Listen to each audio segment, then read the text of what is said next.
بسم اللہ الرحمن الرحیم۔ السلام علیکم۔ آج کی تازہ ترین خبروں کے ساتھ میں ہوں آپ کی ہوسٹ مہروش خان۔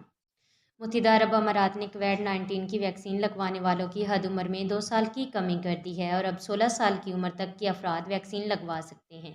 پہلے ویکسین لگوانے کی حد عمر 18 سال تھی۔ UAE میں شامل 7 اماراتوں میں تمام مکینوں اور شہریوں کو حکومت کی جانب سے مفت ویکسین لگائی جا رہی ہے۔ ان میں 6 اماراتوں میں چین کی سرکاری دواساز کمپنی سائنوفارم کی ساختہ ویکسین لگائی جا رہی ہے۔ دبئی میں شہریوں اور مکینوں کو سائنوفارم کے علاوہ امریکی کمپنی فائزر کی جرمن کمپنی بائیو این ٹیک کے اشتراک سے تیار شدہ ویکسین لگائی جا رہی ہے۔ متحدہ عرب امارات میں روزگار کے سلسلے میں 16 لاکھ سے زائد پاکستانی مقیم ہیں، جنہیں ویزا معاملات، ڈرائیونگ لائسنس، شناختی کارڈ اور پاسپورٹ کی تجدید اور حصول کے معاملے میں پاکستانی قونصلیٹ سے رابطے کی ضرورت پیش آتی ہے۔ سب سے زیادہ معاملہ شناختی کارڈ کی تجدید کا ہوتا ہے۔ اس حوالے سے سفارت خانے کا موقف ہے کہ پاکستان میں تیار ہونے والے شناختی کارڈ امارات پہنچانے کی ذمہ داری ایک کوریئر کمپنی کے سپرد تھی، تاہم اس کوریئر کمپنی سے کانٹریکٹ ختم ہو گیا، جس کی وجہ سے ہزاروں افراد شناختی کارڈز امارات نہیں پہنچا پا رہے ہیں۔ پاکستانی کورونا وبا کی وجہ سے پہلے ہی بہت پریشان ہے۔ حکومت پاکستان کو نوٹس لے کر ہزاروں افراد کی پریشانی کا فوری ازالہ کرنا ہوگا۔ عجمان پولیس نے آگاہی مہم کا آغاز کیا ہے، جس میں عوام کو کہا گیا کہ ڈرائیونگ کرتے وقت گاڑی کی فرنٹ سیٹ پر اپنے بچوں کو نہ بٹھایا جائے۔ اس حوالے سے 10 سے کم عمر بچوں کے لیے سخت وارننگ دی گئی ہے۔ پولیس نے بتایا کہ بچے کو فرنٹ سیٹ پر بٹھانے کے کیا نقصانات ہیں۔ بچہ غلطی سے گیئر یا اسٹیئرنگ کی ترتیب کو ڈسٹرب کر سکتا ہے۔ قانون کی خلاف ورزی کرنے والے کو 400 درہم تک کا جرمانہ کیا جائے گا۔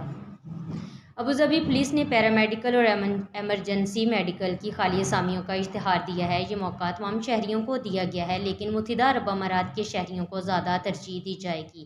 درخواست گزار کے لیے ضروری ہے کہ اس کا کوئی جرائم ریکارڈ نہ ہو اور پاس میڈیکل کا 2 سال تجربہ ہو۔